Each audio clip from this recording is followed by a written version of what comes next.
I found out my in-laws had been recording my home for 11 months on a Tuesday afternoon in March when my mother-in-law sat down across from me at my own kitchen table and placed a small digital recorder in the center of it like she was presenting evidence at a trial. Which, it turned out, was exactly what she believed she was doing. Her name is Patricia. She is 63 years old and she has the particular manner of a woman who has spent several decades being the most important person in a specific small world and has organized her entire personality around maintaining that position. She had never liked me. I had understood this from the first time I met her, at a dinner that was supposed to be casual and welcoming and was neither, where she had asked me questions about my career and my family background with a specific quality of interest that is not actually interest but assessment, the kind where the person asking has already formed their conclusions and is simply gathering confirmation. I had married her son David 3 years before that Tuesday afternoon.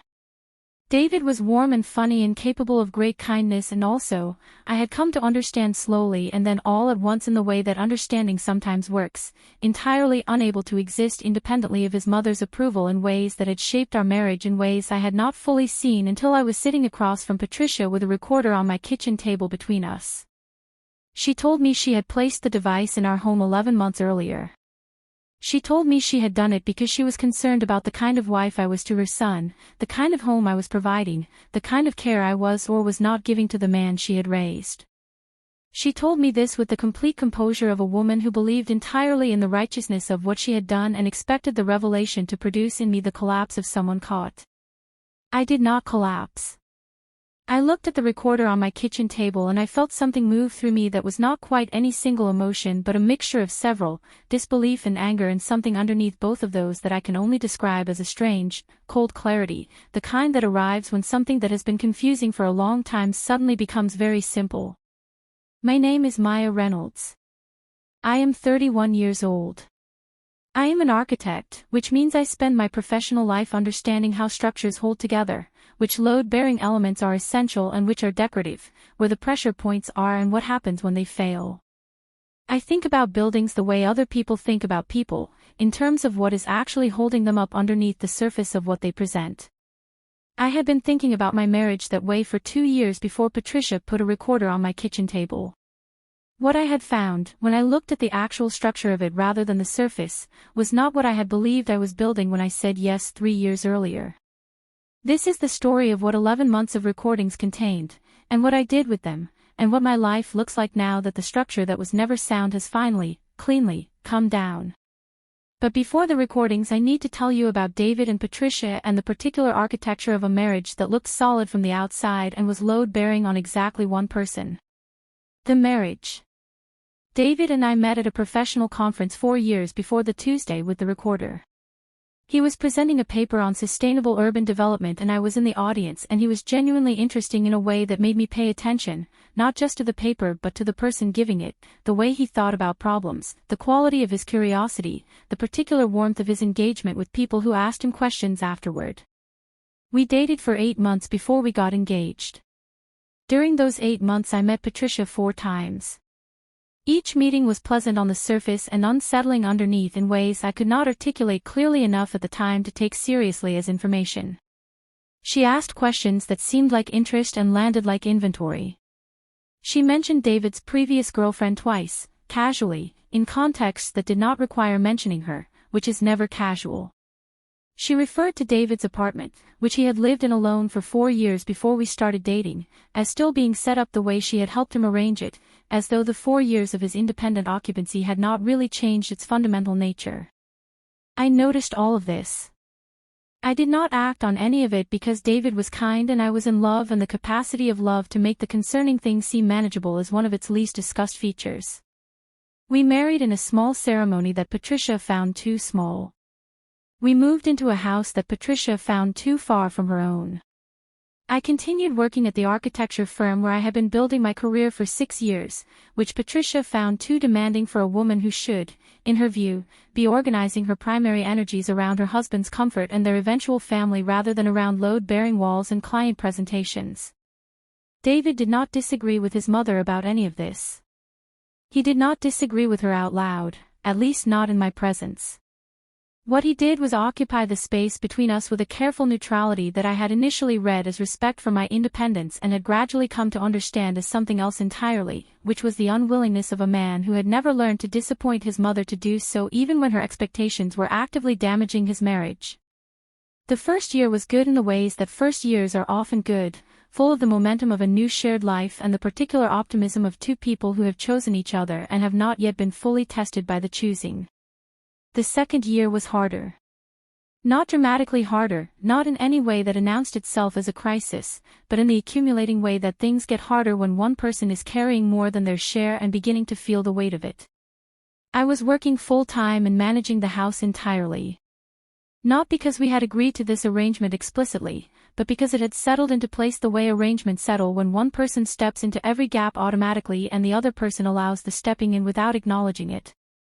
David had left his job in the second month of our marriage to pursue a consulting project that he believed would become something significant. The project had not become something significant.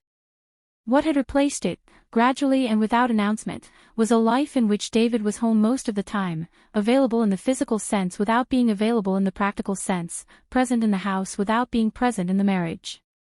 I paid the bills. I cooked the meals. I handled the maintenance requests and the insurance renewals and the grocery lists and the appointment scheduling.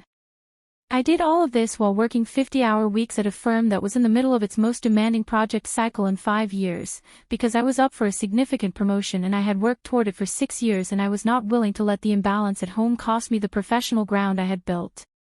I did not ask David to do more. I asked him twice, in the first year, in the gentle direct way I try to address things, and both conversations had ended with David agreeing to things that changed for approximately 2 weeks before returning to the baseline. After the second conversation I had decided, without consciously deciding, to simply carry what needed carrying and address the larger question of the marriage when I had enough clarity and enough energy to do it properly. I did not know, during those 2 years of carrying everything, that 11 months of it was being recorded. Patricia had placed the device in our living room during a visit in which David had invited her to help hang some artwork while I was at work. It was small enough to be unnoticeable and she had tucked it behind a bookshelf in a position that captured most of the common areas of our ground floor.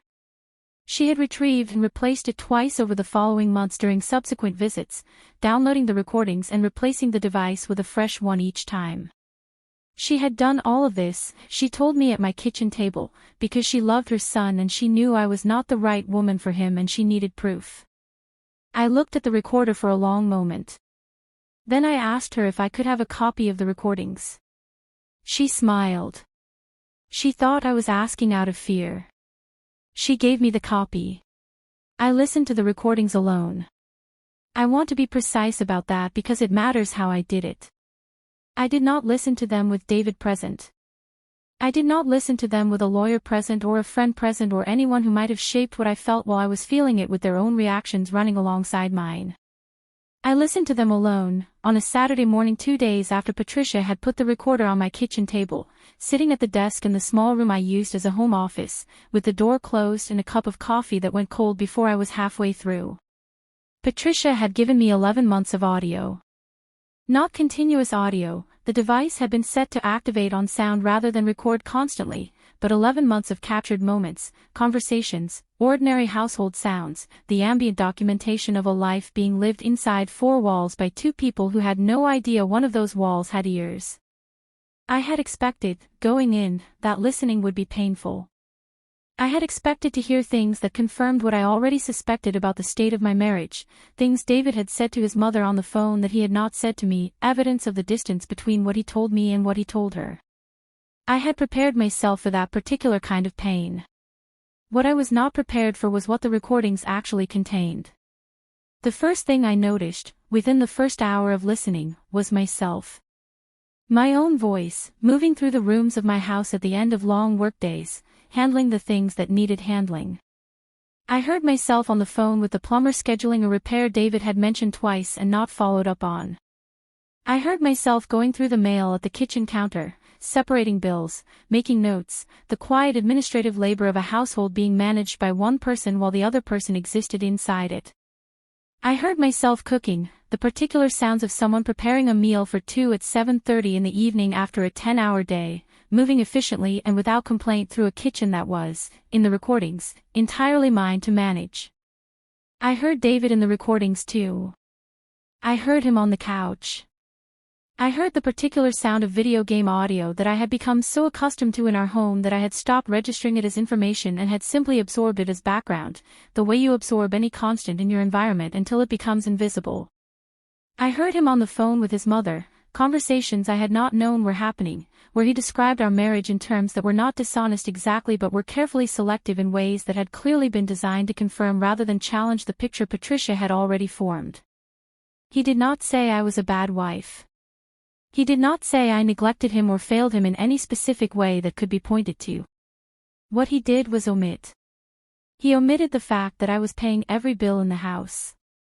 He omitted the fact that I was cooking every meal and scheduling every appointment and managing every maintenance issue and doing all of this while carrying the weight of a demanding full-time career because his consulting project had produced nothing billable in 8 months. He spoke of our life together in terms that made it sound balanced when the recordings themselves, simply by capturing what was actually happening in our home across 11 months, demonstrated that it was not balanced at all. By the time I finished listening it was late afternoon. The coffee cup had been cold for hours. I sat at my desk for a long time without moving, not because I was devastated, though some of what I had heard was genuinely painful, but because I was thinking. I am an architect. I think in structures. I look at what is actually holding something up and I assess whether it is sound. What 11 months of recordings had given me was the most accurate structural assessment of my marriage that anyone could have produced, not because Patricia had intended to produce it, but because the truth of a thing does not require intention to be visible. It simply requires documentation. The recordings documented a marriage in which one person was doing everything and describing it as partnership and another person was accepting everything and describing it as normal.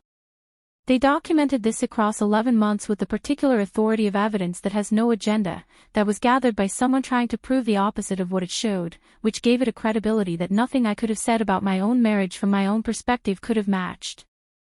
I picked up the phone and called my lawyer. The lawyer. Her name was Christine and I had been referred to her by a colleague who had used her during her own divorce 2 years earlier and had described her as someone who was both exceptionally skilled and exceptionally direct, which was exactly what I needed in that moment. I met with Christine on the following Monday. I brought the copy of the recordings Patricia had given me and a written summary I had prepared over the weekend, organized chronologically and by category, the way I organize project documentation, clearly and without editorial comment, letting the facts carry the weight rather than my feelings about them. Christine listened to my summary and then she listened to 40 minutes of the recordings I had selected as most representative, and when she finished she looked at me across her desk with the particular expression of a lawyer who has just been handed something unexpected. She said that in her experience evidence gathered illegally by one party in a marriage dispute rarely helped that party and frequently helped the other, and that what Patricia had handed me, apparently in the sincere belief that it would destroy my position, was one of the most comprehensive documents of marital imbalance she had encountered in 15 years of family law practice.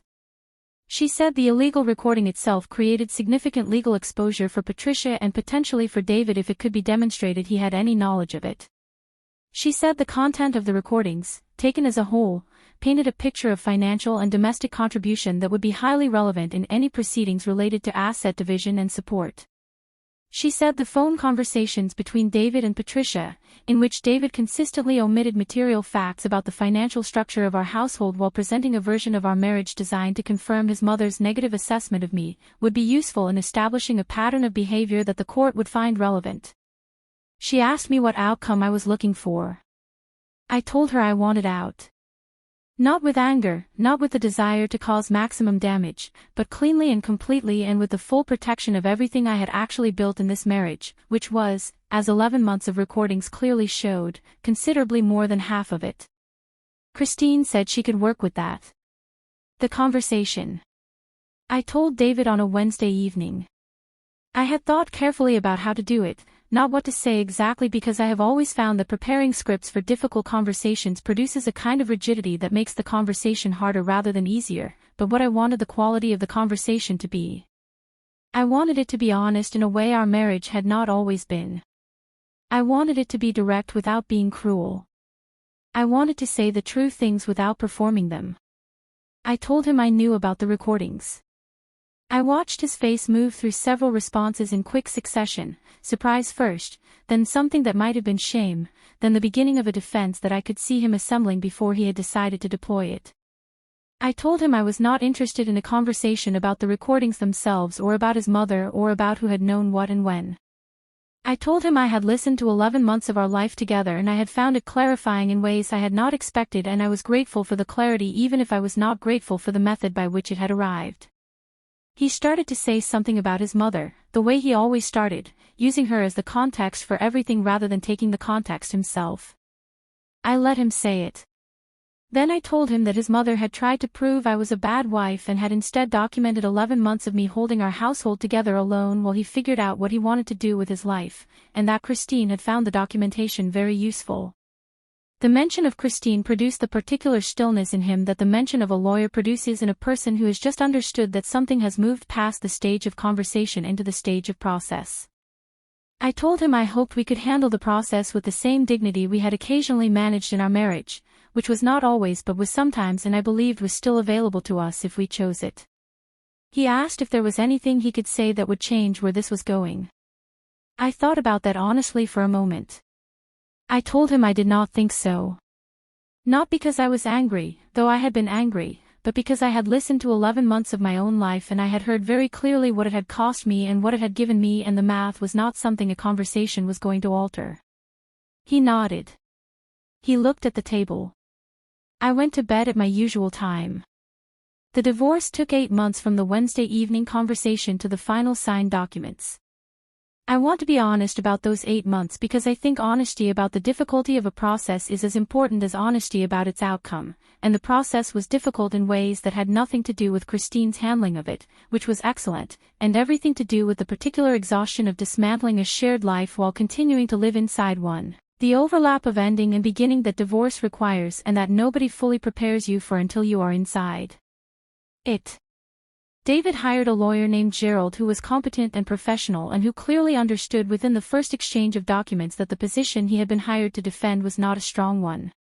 The recordings were the central fact of the case in more ways than one. They were central because Christine had filed a motion regarding their illegal collection, which created immediate legal pressure on Patricia and on David in proportion to what could be demonstrated about his knowledge of the recording, and they were central because their content, the 11 months of documented household reality they contained, formed the evidentiary backbone of Christine's argument regarding asset division and financial contribution. Patricia had hired her own lawyer. This had surprised me slightly at first and then not at all, because Patricia was not someone who acknowledged that she had done something wrong in the ordinary way that people acknowledge things, with a direct statement and a period of genuine remorse. She was someone who defended her actions by reframing them, and reframing an illegal recording of a private residence as an act of maternal concern required legal assistance. Her lawyer sent a letter in the second month of proceedings arguing that the recordings had been made with good faith intent and that their content should therefore be considered in the spirit in which they were gathered rather than in the spirit in which they were being used. Christine read this letter aloud to me in her office with an expression I had not seen on her face before, which was something close to professional delight, and then she explained, with considerable precision, exactly why that argument was not going to be persuasive to anyone with a working knowledge of privacy law. I did not attend most of the legal exchanges directly. Christine handled them. What I did during those 8 months was work. I had been up for a promotion at the architecture firm when Patricia put the recorder on my kitchen table. The promotion was to associate principal, a title that came with a significant increase in responsibility and compensation and that I had been working toward for 6 years. In the middle of the divorce proceedings, on a Tuesday afternoon in May that had no particular significance I was aware of at the time, my managing partner called me into his office and offered me the position. I accepted. I did not tell David that evening because David and I were living in the same house during the proceedings, a practical arrangement that Christine had advised maintaining until the asset division was finalized, and our communication during those months had reduced to the essential and the logistical, the language of two people sharing a space while the legal machinery of their separation moved at its own pace around them. The promotion felt like mine in a way that I was not ready to share with the person whose household I had been subsidizing for 2 years while he figured out his direction. I told Priya. She took me to dinner and ordered champagne and made a toast that was both funny and genuinely moving, and I sat across from her at that restaurant table and felt, for the first time in several months, something uncomplicated. The settlement. The settlement was reached in month 7 after a mediation session that lasted 6 hours, and that I left feeling the particular exhaustion of someone who has held their position under sustained pressure for a very long time and has finally been permitted to put it down. Christine had built the case around 3 pillars. The first was my financial contribution to the household across 3 years of marriage, documented through bank records, tax returns, and the recordings themselves, which captured enough ambient financial conversation to establish clearly who had been paying for what and for how long. The second was David's financial contribution, or more precisely the absence of it across the final 18 months of the marriage, documented through the same records and further supported by the phone conversations captured in the recordings in which David had described his consulting work to his mother in terms that were significantly more optimistic than the billing record supported. The third was the illegal recording itself, which Christine used not primarily as a cause of action but as a context setter, a demonstration of the lengths to which David's family had gone to surveil and undermine me in my own home, which she argued was relevant to the overall picture of the marriage the court was being asked to assess. Gerald negotiated competently within the constraints of a position that was not strong. What we arrived at, after 6 hours of mediation, was a settlement that gave me the house, a clean division of the shared financial accounts weighted in my favor to reflect my disproportionate contribution, and a formal legal acknowledgement, drafted carefully by Christine and agreed to by Gerald with the resigned efficiency of someone who understood it was the best available outcome, that the recordings had been made without consent and that their use by Patricia in any future context would constitute a breach of the settlement terms. Patricia was not present at the mediation.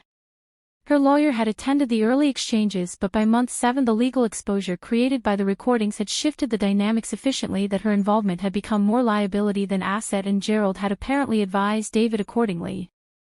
I signed the final documents on a Thursday morning in November.